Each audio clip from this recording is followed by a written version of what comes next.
Hello friends, this is Kanchan. Welcome to my YouTube channel. तो चलिए friends, आज हम लोग शिक्षण के दो अर्थों को समझेंगे। पहला व्यापक अर्थ और दूसरा संकुचित अर्थ।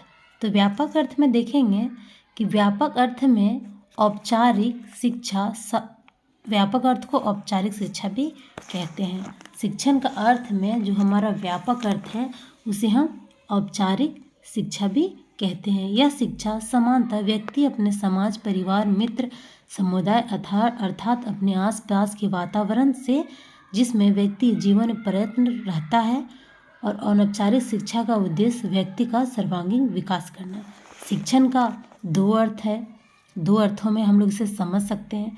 व्यापक अर्थ में कह रहा है कि व्यापक अर्थ को अनौपचारिक शिक्षा भी कहते हैं।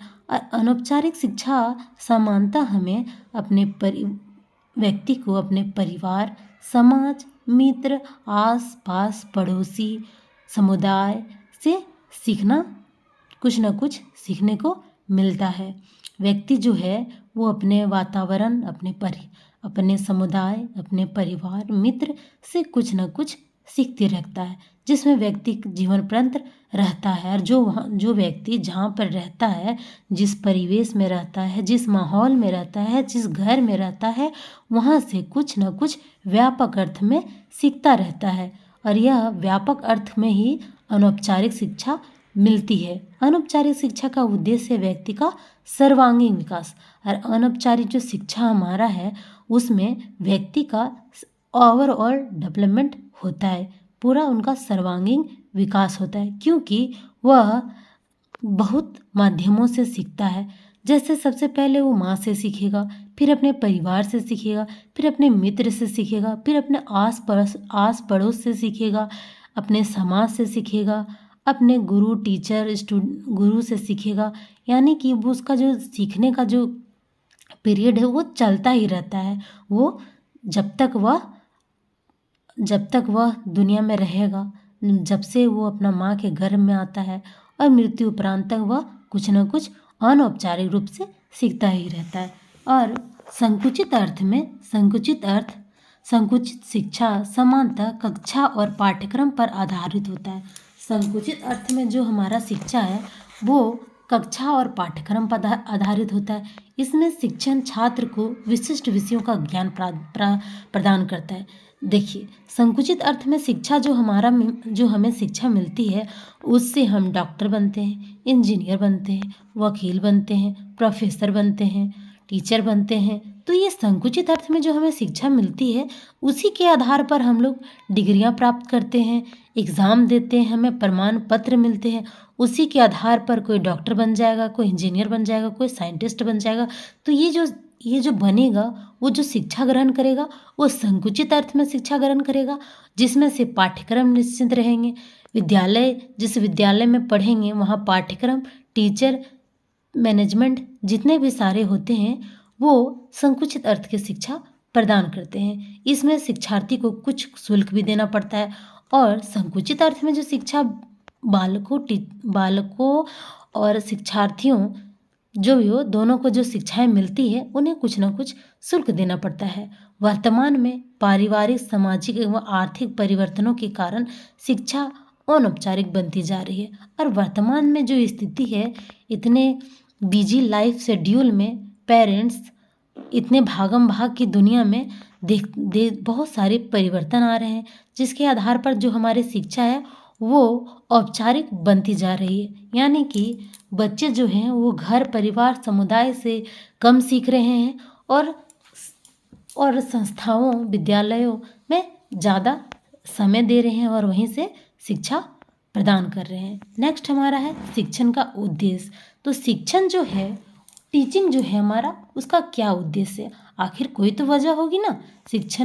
शिक्षा देने की, शिक्षण प्रदान करने की वजह, कोई भी बिना वजह का कोई भी काम नहीं किया जाता है। तो यहाँ पे शिक्षण का उद्देश्य हम लोग देखेंगे कि छात्रों में समाजोपयोगी व्यवहार में बदलाव लाना, समाज के अनुरूप व्यक्तियों के विचारों, व्यवहारों, कृतियों में परिवर्तन लाना, ताकि वह व्यक्ति समाज के विकास में सहायक हो सके।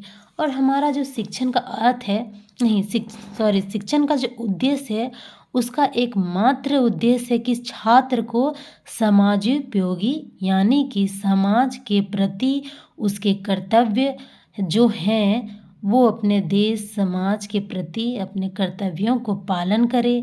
व्यक्ति शिक्षा जो हमारा है उसका उद्देश्य ही यही होता है कि व्यक्ति में व्यवहार में बदलाव लाना, वो सभ्य बने, सभ्य नागरिक बने, वो अपने समाज, अपने माता पिता, अपने राष्ट्र, अपने परिवार, अपने गुरुओं का आदर सम्मान करे, वे अपने समाज के प्रति कर्तव्यों का निर्वहन करे ताकि व्यक्ति समाज के विकास में सहायक हो सके। शिक्षण का यही उद्देश्य है कि छात्रों में ऐसे व्यवहारिक बदलाव लाना जिससे वह अपने विचारों व्यवहारों में बदलाव लाएगा और अपने समाज के विकास में सहायक होगा।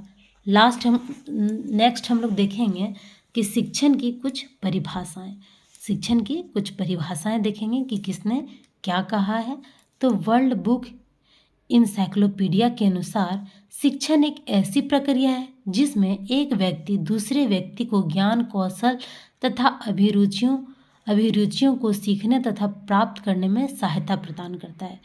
ये बुक जो है इंसाइक्लोपीडिया उसमें कह रहा है कि शिक्षण एक ऐसी प्रक्रिया है, शिक्षण जो हमारा है एक ऐसी प्रक्रिया है जिसमें एक व्यक्ति, फिर से वही आ गया, एक व्यक्ति हो गया आपका शिक्षक, दूसरा व्यक्ति आपका हो गया स्टूडेंट।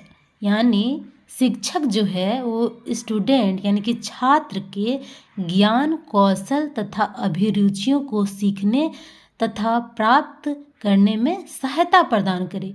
जो हमारे शिक्षक है उनका उद्देश्य ही होता है कि विद्यार्थियों के ज्ञान, कौशल और अभिरुचियों में परिवर्तन ला सके और उन्हें सीखने में सहायता प्रदान कर सके।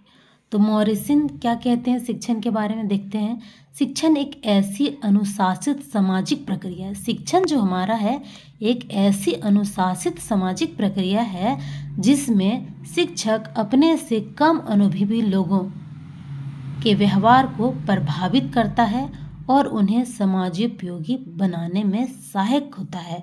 यहाँ कह रहा है, मॉरिसन कह रहा है कि शिक्षण एक ऐसी अनुशासित सामाजिक प्रक्रिया है जिसमें शिक्षक अपने से कम अनुभवी, अब शिक्षक जो है वो अपने से कम अनुभवी यानी कि विद्यार्थी हैं वो शिक्षक से तो कम अनुभवी रहते ही हैं, तब ना शिक्षक उन्हें शिक्षा प्रदान करते।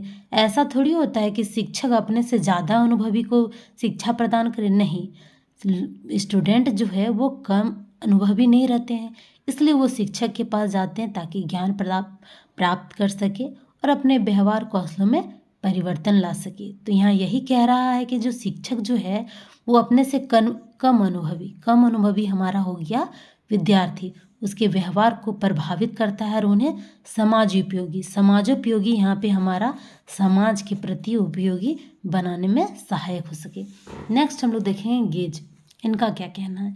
तो कह रहे हैं कि शिक्षण एक प्रकार का पारस्परिक प्रभाव है जिसका उद्देश्य है दूसरे व्यक्ति के व्यवहार में अपेक्षित परिवर्तन लाना।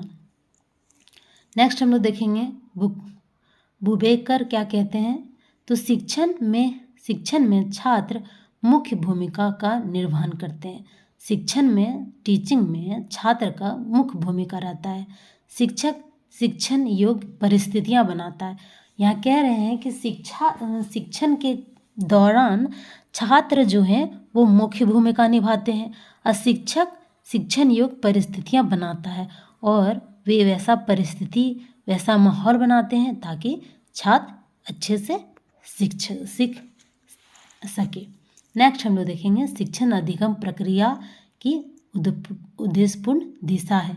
शिक्षण जो हमारा है वो अधिगम प्रक्रिया यानी लर्निंग प्रोसेस की उद्देश्यपूर्ण प्रक्रिया है।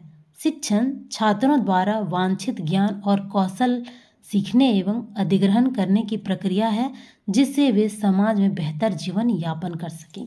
शिक्षण जो हमारा है वो छात्र का वांछित ज्ञान है और कौशल है, सीखने एवं अधिग्रहण करने की प्रक्रिया है जिससे वे समाज में बेहतर जीवन यापन कर सके। शिक्षण के माध्यम से ही शिक्षार्थी के व्यवहार में परिवर्तन आएगा, वे एक अच्छा सभ्य नागरिक बनेगा, वे अपने समाज के प्रत्येक कर्तव्यों का पालन करेगा और समाज में वह बेहतर जीवन यापन कर सकेगा। एक शिक्षक व्यक्ति ही है समाज में बेहतर जीवन यापन कर सकेगा। तो आई होप अभी आज का वीडियो आपको यूजफुल लगा हो तो प्लीज़ लाइक कीजिए, मेरे चैनल को सब्सक्राइब कीजिए। Thank you.